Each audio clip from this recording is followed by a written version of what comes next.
जय हिंद। आज हम लोग दृष्टि पब्लिकेशन क्लास 6 ज्योग्राफी जो मोस्ट इम्पोर्टेंट क्वेश्चन होते हैं जो PYQ पे जो सारे प्रतियोगिता एग्जाम के लिए इम्पोर्टेंट माना जाता है। तो आज हम लोग अध्याय क्लास 6 इम्पोर्टेंट PYQ को देखेंगे और इसका 1 से लेकर 5 तक इसका वीडियो बना दिया गया है और आप चाहते हैं तो इसका प्लेलिस्ट है, आप जाके क्रम बाय क्रम भी देख सकते हैं। तो देखिए आज हमारे पास में मोस्ट इम्पोर्टेंट क्वेश्चन जो सारे प्रतियोगिता यूपीएससी लीजिए या बीपीएससी लीजिए एनसीईआरटी जो इम्पोर्टेंट माना जाता है उसको किस तरह से कॉन्सेप्ट को द्वारा और इसका हम लोग को चीज समरी पढ़ा चुके हैं। अब देखिए कि पृथ्वी के विभिन्न स्थलों रूप में उदाहरण पर्वत, घाटी एवं मैदान का निर्माण किन प्रक्रिया का परिणाम स्वरूप है, ऐसा क्वेश्चन पूछेगा। तो पृथ्वी और पर्वत, घाटी, मैदान किसका है? तो आंतरिक प्रक्रिया की बाह्य प्रक्रिया की दोनों, इनमें कोई नहीं। तो देखिए ये पर्वत हम आपको पढ़ाए थे कि एक आंतरिक होता है, एक आपके पास में क्या आंतरिक, एक क्या होता है बाह्य। बाह्य का मतलब बाहर। तो इसका सोच होगा जब भी पर्वत श्रृंखला जो भी निर्माण होगा ये बाहर में होगा, जबकि भूकंप आएगा वो तो आंतरिक में होगा। तो ऑप्शन इसका क्या होगा, बी करेक्ट होगा। तो आई होप आपको समझ में आ चुका होगा। नेक्स्ट प्रश्न, निम्नलिखित कथनों पर विचार करें। देखिए ये भी मोस्ट इंपोर्टेंट PYQ है। तो देखिए पृथ्वी की सतह पर टुकड़ा घिस जाने पर अपवर्तन कहा जाता है। फिर प्रश्न, पृथ्वी की नए सतह का निर्माण का निक्षेपण कहते हैं। देखिए तो जब भी पृथ्वी का जो टुकड़ा होता है यानी घिस जाता है, यानी घिसने का मतलब तो उसे क्या कहते हैं, अपवर्तन कहते हैं। और पृथ्वी के जो जहां पर में आके जम गया उसे निक्षेपण कहते हैं। जो आपका मोस्ट इंपोर्टेंट क्वेश्चन क्या होगा, बी कथन दोनों सही होगा।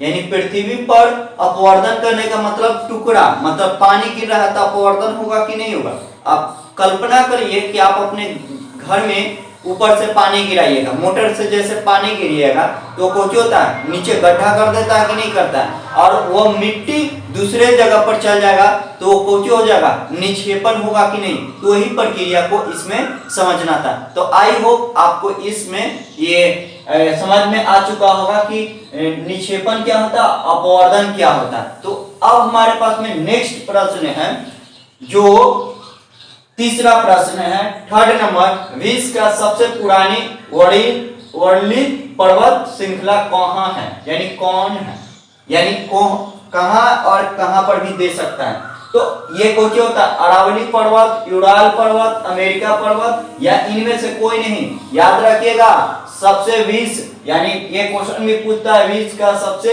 पुराना वर्णित पर्वत कहाँ है, तो क्या पर में है, यहाँ अरावली पर्वत हमारे पास में ऑब्जेक्टिव में सही होगा। ये बीपीएससी में पूछा जाता है जो ऐसे फैक्चुअल क्वेश्चन, अरावली पर्वत ऑब्जेक्टिव नंबर 1 सही होगा, यानी ऑप्शन ए सही होगा। तो आई होप आपको समझ में आ गया। तो वीडियो को लाइक और शेयर और दोस्तों में भी शेयर करेंगे ताकि इस वीडियो को वो भी लाभ उठा सके। तो आई होप हमारे पास में 3rd नंबर क्वेश्चन को हम सॉल्व कर चुके हैं। अब नेक्स्ट क्वेश्चन हमारे पास में क्या है कि निम्नलिखित कथनों पर विचार करिए। देखिए यूपीएससी इस तरह से कथन पर विचार करने के लिए आपसे पूछा जा सकता है। तो देखिए जिन पर्वतों पर हमेशा जमी यानी बर्फ जो जमी रहती है उसे क्या कहते हैं, तो इसे हिमानी कहते हैं। हिमानी आखिर कहते हैं जहां पर बर्फ जमा रहेगा हमेशा के लिए, जैसे जम्मू कश्मीर वर्णित पर्वत के पास में ये खोजे तो हिमानी उसे कहते हैं, जो बर्फ से ढका रहता है उसे हिमानी कहते हैं। यही फैक्चुअल क्वेश्चन आपके पास में एनसीईआरटी में भी था। नेक्स्ट क्वेश्चन, पर्वत रेखा क्रम व्यवस्था श्रृंखला कहा जाता है। देखिए पर्वत के क्रम व्यवस्था को श्रृंखला कहते हैं, यानी पर्वत को जो भी होगा उसको क्या कहते हैं, श्रृंखला कहते हैं। तो आई होप ये भी सही है। तो कथन कौन सही है, 1 और 2, इसका मतलब सी सही है। तो इस टाइप पे आपके ऑब्जेक्टिव पूछे जाएगा और इसको आप जवाब दीजिएगा। देखिए नेक्स्ट प्रश्न 5वां, और 5वां में क्या कहा है कि जिन पर्वतों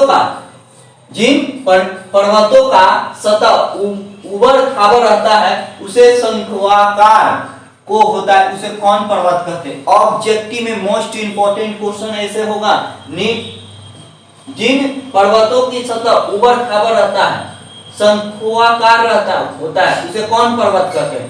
वलित पर्वत कहते हैं, जलवामुखी कहते हैं, कि दोनों ही में कोई नहीं।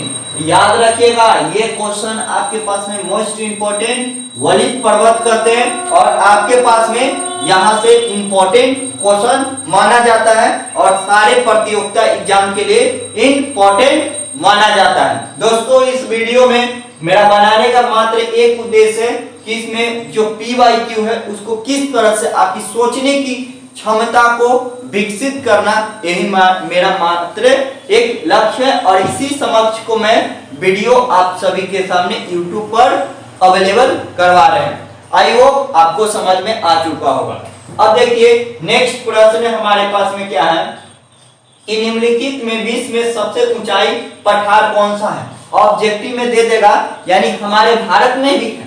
कहां पर में है, निम्नलिखित में विश्व में सबसे ऊंचाई पठार कौन है। दक्कन पठार, कैनान पठार या तिब्बत, यानी तिब्बत हमारे पास में पूछिए विश्व में सबसे ऊंचाई पठार पर्वत है, जो आपका सी नंबर ऑब्जेक्टिव सही होगा। नेक्स्ट लास्ट प्रश्न और मोस्ट इंपोर्टेंट प्रश्न, यानी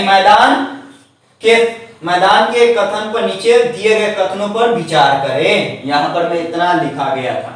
देखिए मैदानी क्षेत्र रहेगा तो क्या लाभ होगा।